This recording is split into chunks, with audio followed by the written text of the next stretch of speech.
বাড়িতে এসেই ভাবছিলাম যে কি রান্না করা যায় আজকে।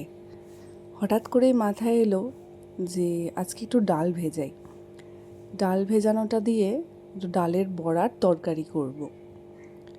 তাতে কি হবে, ঘরে অ্যাকচুয়ালি সবজি ছিল না, সবজি বা মাছ কিছুই ছিল না।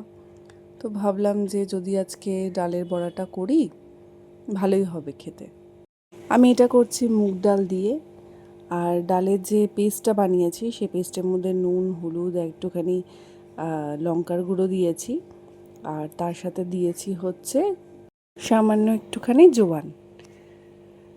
এইবারে যেটা করতে হবে সেটা হচ্ছে আলুটা ভাজা করে নেব।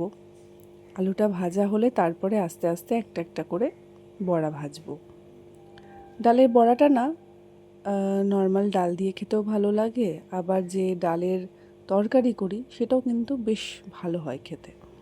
যে কড়াইটা যেহেতু আজকে বুঝতে পারছি না যে কেন কালো কালো হয়ে গেছে, কিন্তু আমার ডালের বড়াগুলো কিন্তু প্রত্যেক কটা ভীষণ সুন্দর হয়েছিল, ভীষণ কুড়মুড়ে আর মানে ভীষণ মচমচে টাইপের হয়েছিল।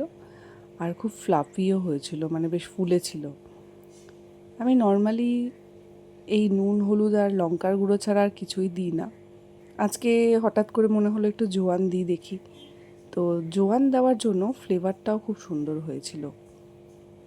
এই যে এরকম ফার্স্টেরটা একটু এরকম হয়েছিল, কিন্তু তারপরে বেশ সুন্দর কিন্তু বড়াগুলো হয়েছিল, খুব মচমচে হয়েছিল, বেশ ভালো লাগছিল খেতে। শুধু শুধুই বড়া বেশ কয়েকটা খেয়ে নিয়েছি। আর ভাতের সাথে খাওয়ার জন্য একটু বড়া রেখেছিলাম। ওই প্রথম পাতে ঘি দিয়ে মেখে আর একটু কাঁচা লঙ্কা, একটুখানি নুন দিয়ে এই বড়া দিয়ে খেতে বেশ ভালো লাগে।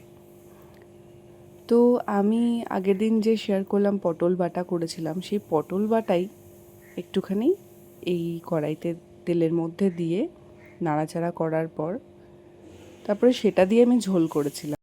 এটা যেহেতু নিরামিষ করছিলাম, তাই ভাবলাম যে নিরামিষে কিভাবে সুন্দর ঝোল করা যায়, কারণ বড়াটাও খেতে যাতে টেস্ট হয় আর ঝোলটা যাতে একটু ঠিক হয়। মানে সাধারণত তো আমরা ঝোল করি, মানে নিরামিষ ঝোল যেটাকে বলে, সেই ক্ষেত্রে গুঁড়ো মশলাগুলো ইউজ করি, একটু আদা বাটা ইউজ করি। কিন্তু আজকে মাথায় কিছুতেই আসছিল না যে কী দিয়ে আমি ঝোলটা করব, কারণ বড়াতে বেশ অনেকটাই ঝোল করতে হবে, বড়াও অনেকটা ঝোল টেনে নেয়। তো তার জন্যই এই পটল বাটাটা দিয়ে দিয়েছিলাম। আর তাতে জানেন তো টেস্টটা একদম অপূর্ব হয়েছিল, মানে এই স্বাদটা এত অপূর্ব হয়েছিল, আমি সত্যি কোনোদিনও আইডিয়া করতে পারিনি যে পটল বাটাটা এর মধ্যে দিলে।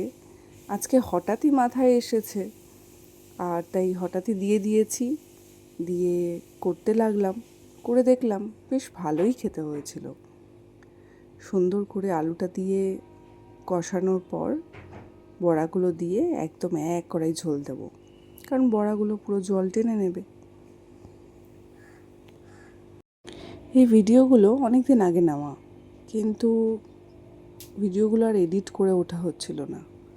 আজকে যখন একটু সময় পেয়েছি তাই আমি এডিট করতেও বসে গেছি আর ভয়েস ওভার দিতেও বসে গেছি।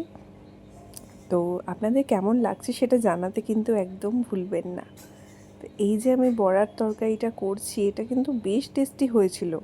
আমি বরাবরই মুসুর ডাল দিয়ে করি, কিন্তু যেহেতু আজকে নিরামিষ তাই মুসুর ডাল দিয়ে না করে এই মুগ ডাল দিয়ে করাতে এর কিন্তু টেস্ট এবং এটার যে স্মেল ভীষণ সুন্দর হয়েছিল। আর দেখুন আমি সাইডে কিছুটা তুলেও রেখে দিয়েছি বড়া ডালের সাথে, মানে এমনি নর্মাল খাবো বলে শুকনো ভাতে। আর এই বড়া তরকারিটা যেই হয়ে গেল, লাস্টে এই সামান্য একটুখানি ঘি আর গরম মশলা দিয়ে নামিয়ে নেব। এটা টেস্ট এবং স্মেল সত্যি আমি ভাবতে পারিনি যে মুগ ডাল দিয়ে এত সুন্দর হবে। যাই হোক, এত সুন্দর হয়ে গেল। লাস্টে ধনে পাতা ছড়িয়ে সামান্য একটুখানি ঘি দিয়ে নামিয়ে নিয়েছিলাম। দুর্দান্ত টেস্টের এইটা একবার কিন্তু আপনারা ট্রাই করবেন, ট্রাই করে অবশ্যই জানাবেন। আমার বিভিন্ন টাইপের নতুন নতুন রান্না করতে বেশ ভালোই লাগে। আজকের মতো চললাম, দেখা হচ্ছে নেক্সট ভিডিওতে। টাটা।